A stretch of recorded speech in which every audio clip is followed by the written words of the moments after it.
e equipamentos representa 12% do PIB industrial gaúcho e é o segundo maior estado exportador nacional de máquinas agrícolas e implementos rodoviários. E isso cria, portanto, o quinto maior PIB do país. É o quinto maior PIB do país. Eu estava certo, rapaz. Não dá reage ao vídeo porque nenhum outro estado é como o Rio Grande do Sul. Como é que é, pessoal? Bem-vindos para mais um vídeo. Eu sou o vosso boy. Não dá lindo, para quem não me conhece. Rio Grande do Sul, pessoal, teve aquela calamidade, né? Há 2, 3 anos atrás. E que da qual teve uma recuperação muito rápida, muito robusta. Eu estava a ver uns vídeos ali É interessante, depois vou trazer aqui, certo? Mas enquanto isso, vamos estar aqui respondendo o comentário do meu amigo que mandou lá. Comentou aqui, mandou também no Instagram. Faça o mesmo, certo? Então, Capital Financeiro, o link, todos que estão aqui na descrição. Vamos ver por que nenhum outro estado é como o Rio Grande do Sul, certo? Qual é o estado mais rico? Rio Grande do Sul ou São Paulo? Olha o mapa do Brasil. O Rio Grande do Sul é o estado mais ao sul do país, espremido entre o Uruguai, a Argentina e o Oceano Atlântico, longe de Brasília, longe do Nordeste, longe da Amazônia e longe do que a maioria das pessoas... Cara, a Amazônia é muito grande. E é loucura pensar que a Amazônia não é só do Brasil. Mas Brasil, claro, né? Alberga a maior extensão. Mas a Amazônia é muito colossal. Eu vi um documentário que dizia que a Amazônia é fertilizada pela areia que vem lá do Saara. Cara, como assim? Saara, África. Pessoas imaginam quando pensam em Brasil. E essa distância não é só geográfica. O Rio Grande do Sul é o único estado brasileiro que tem um bioma exclusivo seu, que não existe em mais nenhum lugar do país. É o único que travou uma guerra e funcionou como uma república independente. É o único onde a influência espanhola, argentina e uruguaia é tão profunda quanto a portuguesa. O Rio Grande do Sul foi construído por forças completamente distintas, em condições que nenhum outro estado brasileiro esteve. Hoje a gente vai entender por quê. Todo estado tem uma forma, e o Rio Grande do Sul tem cerca de 281 mil quilômetros quadrados, maior que muitos países europeus, mas o que importa... É grande. É grande. Importa não é o seu tamanho, é o que está dentro. No norte existe a Serra Gaúcha, que se levanta abruptamente, um planalto cortado por vales profundos, onde colonos europeus se instalaram e criaram um mundo à parte, dentro de outro mundo à parte. O Rio Grande do Sul é tão... Cara, é essa igreja que eu falo. É essa igreja que eu falo. É esplendosa. Uma arquitetura incrível. Tem uma ali, né? Na Serra Gaúcha. Tem outra no Ceará, em Fortaleza. Não são iguais, pessoal. Não são iguais. São totalmente diferentes. Mas todas elas são de arquitetura esplendosa. Não são pintadas. Eu namoro a beleza, entendeu? Diferente. E é justamente aqui que o Planalto Atlântico, que influencia toda a costa do Brasil, termina.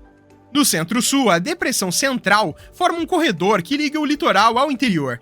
E no sudoeste existe o Pampa. A terra simplesmente se abre e uma paisagem completamente diferente começa ali.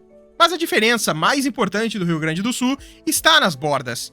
O estado faz fronteira com apenas um estado brasileiro, mas ao mesmo tempo com 2 países. Pensa nisso por um segundo. A maior parte dos estados do Brasil tem outros estados, como vizinhos, absorvem influências de dentro do próprio país. Já o Rio Grande do Sul está mais cercado pelo exterior do que pelo interior, mais pressionado pelo Rio da Prata do que por Brasília, e mais moldado por Buenos Aires e Montevidéu do que pelo eixo Rio-São Paulo. Isso porque aquela região compartilha uma cultura muito parecida, roupas tradicionais, o chimarrão e o churrasco.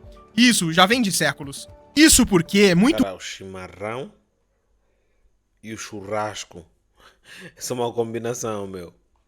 Antes de qualquer bandeira europeia ser fincada naquele território, os povos guaranis já habitavam a região que hoje compreende o Rio Grande do Sul, o Uruguai e grande parte da Argentina. Eram povos seminômades, organizados em aldeias. Que me impressiona na Argentina é a arquitetura deixada pelos espanhóis. A arquitetura deixada pelos espanhóis na Argentina me impressiona. Tem em Bogotá, né, na Colômbia. Bogotá é Colômbia, né? Aldeias que dominavam os rios e os campos, e cultivavam e colhiam a erva mate. Para os guaranis, o mate não era apenas uma bebida, tinha função medicinal, espiritual e social. E isso perdura na cultura do Rio Grande do Sul e daquela região da Argentina, Uruguai e Paraguai até hoje. Quando os jesuítas chegaram na região no início do século XVII para catequizar povos indígenas, encontraram o mate já plenamente integrado à cultura guarani. As missões jesuíticas espalhadas pelo território adotaram o sistema da erva mate. A palavra chimarrão vem do espanhol cimarrón, que significa selvagem ou sem dono, e era usada para descrever o mate tomado puro, da forma como os indígenas o bebiam. Foi nesse mesmo período colonial que os jesuítas introduziram o gado bovino na região e o deixaram se multiplicar livremente pelos campos. E esse gado sem dono criou uma nova figura social, o gaúcho, um homem livre, mestiço, habilidoso a cavalo e que vivia da caça e do couro do animal, e morava no bioma do Pampa. É por isso que a cultura do Rio Grande do Sul... Cara, eu não sabia dessa. Não sabia dessa, da dispersão dos animais no vasto território gaúcho, que é totalmente propício para a agricultura. Não sabia dessa. Agora dá pra casalar com a informação que a gente recebeu antes, né? Do churrasco ser uma identidade. Cara, eram tantos animais à solta, vacas, né? Eram tantas vacas, tantos boizinhos à solta que era inevitável não comer uma carnezinha, né? Um churrasquinho e tal. Cara, essa informação me passava despercebido. O Sul é tão diferente. E foi exatamente esse bioma que determinou quem iria viver ali. Quando os espanhóis introduziram gado bovino e cavalos nessa região no século XVII, o Pampa ofereceu pastagens prontas. A terra já estava pronta para receber o gado e o gado multiplicou. E com o gado surgiu um modo de vida e o estilo do gaúcho, que é ligado principalmente ao campo e não ao litoral, quanto os outros estados do Brasil. E isso é uma das características mais marcantes. O litoral gaúcho existe, mas tem características totalmente diferentes. Não tem praias quentes o ano todo ou águas claras como o Nordeste. É um dos poucos estados que não tem milhões de pessoas vivendo no litoral. Mesmo... É que, rapaz, são 500 mil. A galera gosta do campo. Sendo um estado de 11 milhões de habitantes. Também com o friozinho que faz ali, é quase que impossível ir fazer uma praiazinha, pegar um bronzeado. É mais aí para Santa Catarina, que o clima já começa a ficar um pouquinho mais ameno, né? Aí muito perto do Uruguai, Argentina, com certeza deve fazer um frio à beça. É ali onde tem algumas cidades ali que vai ter neve em julho, né? Julho ou junho. Eu vou trazer aqui no canal, pessoal. Sua costa é arenosa, diferente dos demais estados brasileiros, e isso fez ela ficar muito despovoada. Enquanto Santa Catarina, por exemplo, tem milhões de pessoas vivendo na costa, tá aí. O Rio Grande do Sul 3 milhões, pessoal, 3 milhões. Tem um pouco mais de 500 mil, mesmo sendo um estado bem populoso. Agora vamos dar um passo atrás na história. O Rio Grande do Sul não começou exatamente como parte do Brasil. Começou como um campo de batalha entre os séculos 17 e 19. A região platina foi palco de um embate quase contínuo entre Portugal e Espanha. Cada um queria controlar o estuário do Rio da Prata, uma artéria vital para o escoamento das riquezas do interior do continente. Os portugueses fundaram a colônia de Sacramento em 1680. Os espanhóis responderam, e os portugueses fundaram o que seria a cidade de Rio Grande em 1737. Os espanhóis invadiram e ocuparam essa cidade por 14 anos, de 1763 a 1777. E isso deixou uma cultura espanhola mais forte no estado. E agora chegamos no momento que o Rio Grande do Sul nunca deixou o Brasil esquecer. Foi então, em 1835, que a revolta estourou, a Revolução Farroupilha. Durou 10 anos, uma década, e é a guerra civil mais longa da história do Brasil. E terminou não como uma derrota militar, mas como uma negociação. É durante esses 10 anos que o Rio Grande do Sul não existiu como parte do Brasil. Existiu como a República Rio-Grandense, um estado independente com governo próprio, exército próprio, e nenhum outro estado brasileiro fez isso por tanto tempo. Enquanto o restante do Brasil se consolidava como um império de latifúndios, o Rio Grande do Sul estava fazendo um experimento diferente. A partir de 1824, chegaram os primeiros imigrantes alemães em São Leopoldo. E a partir de 1875, os italianos na Serra. É diferente do que aconteceu em outros estados, onde imigrantes europeus muitas vezes foram inseridos para substituir o trabalho escravagista, como foi o caso de São Paulo. Já os imigrantes do Sul receberam algo diferente. terras próprias para as famílias, dadas pelo próprio imperador, que tinha receio da região ficar pouco povoada ao sul e precisava povoar então. Foi assim que surgiram pequenas propriedades, trabalho familiar, e esse modelo criou uma classe média rural com acesso à educação e à propriedade, algo raríssimo no Brasil no século XIX.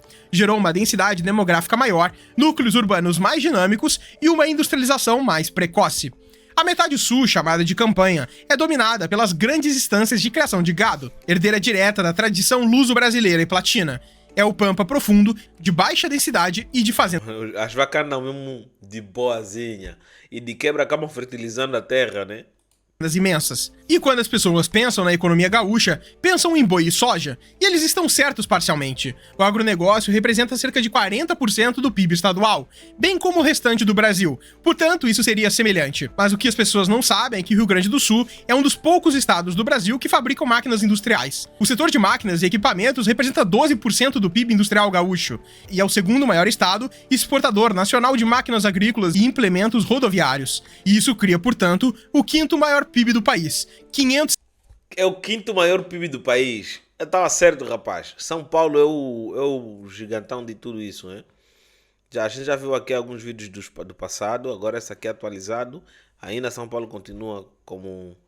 No final do vídeo eu vou dar uma pesquisada, dados atualizados. 70 bilhões de reais. Em 2025, Rio Grande do Sul ocupou o primeiro lugar nacional no ranking de competitividade dos estados em 2 critérios: inovação e eficiência. E todos esses fatores tornam o Rio Grande do Sul um estado completamente diferente do restante do Brasil. A sua cultura, muitas vezes, é mais próxima dos argentinos ou uruguaios do que de Santa Catarina, por exemplo.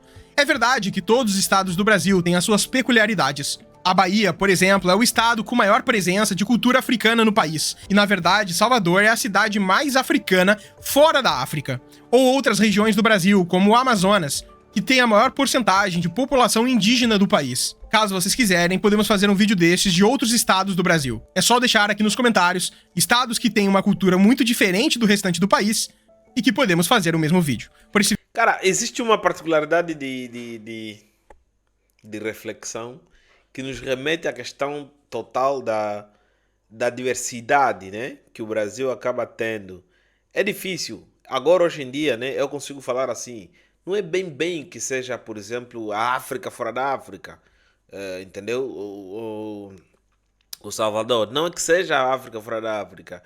E, por exemplo, aquela região que é totalmente habitada por descendentes de alemão, não é que seja a Alemanha fora da Alemanha. Não, não é. É Brasil. Aquilo é Brasil. Só que a diversidade e o território colossal acaba deixando muito nítido as diferenças culturais que tem nessas terras tupiniquim. Conseguem pegar a minha visão? Eu tinha feito algumas pesquisas no ano passado, na verdade quase que foi um inquérito, né? Só que eu não consegui levar isso avante, onde na qual eu acabei pesquisando muito sobre essa questão toda de ser descendente e ser parte daquela cultura. O objeto do estudo foi o vídeo de uma moça brasileira que é descendente de alemãos. Cresceu nessas cidades alemãs que fica ali no sul do Brasil, nas terras gaúchas, né? É lá onde fica essa cidade. Em contrapartida, o que ela acreditou a vida inteira? Que ela era alemã. Porque a família inteira dela meteu isso na cabeça dela. Toda a família dela estava convicta disso. De que ela era alemã, certo? Só que ela aprendeu a falar alemão, aquele alemão que para os alemães já está um pouco ultrapassado e tal. Só que quando ela chega na Alemanha, ela é uma moça branca, loira, com olhos verdes. Mas quando ela chega na Alemanha, é tratada como uma forasteira e não pertencente a algum tipo de cultura que tenha ligação atual com aquela Alemanha. E ela veio e disse, olha, eu nunca me senti tão orgulhosa de ser brasileira. E chegamos na conclusão, né, naquela altura, de que não é que só por você, por exemplo, crescer como alemão dentro do Brasil, teu pai, tua mãe, teus irmãos, você nasceu no Brasil, quer dizer que você é alemão, você é brasileiro, entendeu? Só que a dimensão colossal que tem o Brasil deixa isso muito nítido, certo? Deixa isso muito nítido. Essas diferenças acaba tendo em qualquer parte do mundo. Portugal, por exemplo, que é um país totalmente pequenininho, é muito pequenininho comparado ao Brasil. Você acaba notando que existem regiões que o português não é tão grande coisa. Por exemplo, Madeira, a Ilha da Madeira, acaba tendo um português totalmente diferente, por exemplo, de Lisboa. Entendeu? Cada região é uma região. Mas, dado a dimensão do território total, tanto as ilhas quanto do território continental de Portugal, aquelas diferenças não são tão gritantes, não são tão nítidas. Porque estão sempre muito próximos, você chega perto, a distância não cria uma barreira. O Brasil já não. Você vê onde está o Rio Grande do Sul e veja onde está, por exemplo, a Amazônia. Cara, imagina a barreira colossal que você vai encontrar. E olha onde está o Nordeste, por exemplo. Não falar do Nordeste. Onde está a Bahia, ou Salvador. Não, Bahia mesmo, que é estado, né? Imagina a diferença que até que o espaço acaba entregando. Então acredito, com tudo isso, queria passar a imagem de que não existe cidade africana fora da África. Na verdade, é mesmo o Brasil.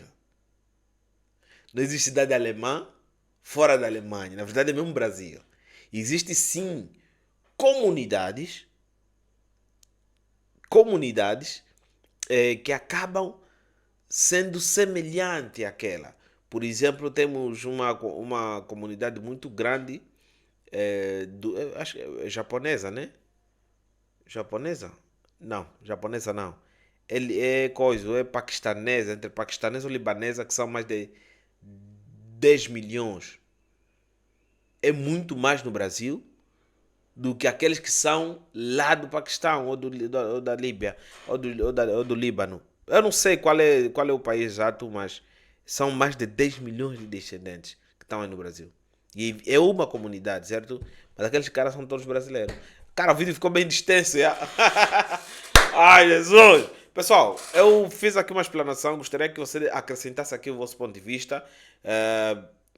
Queria avisar aqui que tudo isso não faz parte de uma conjuntura. Eu não acabei de terminar aquele estudo que eu fiz, então só dei dica daquilo até onde eu cheguei. Inclusive eu abordei isso lá no canal 41, certo?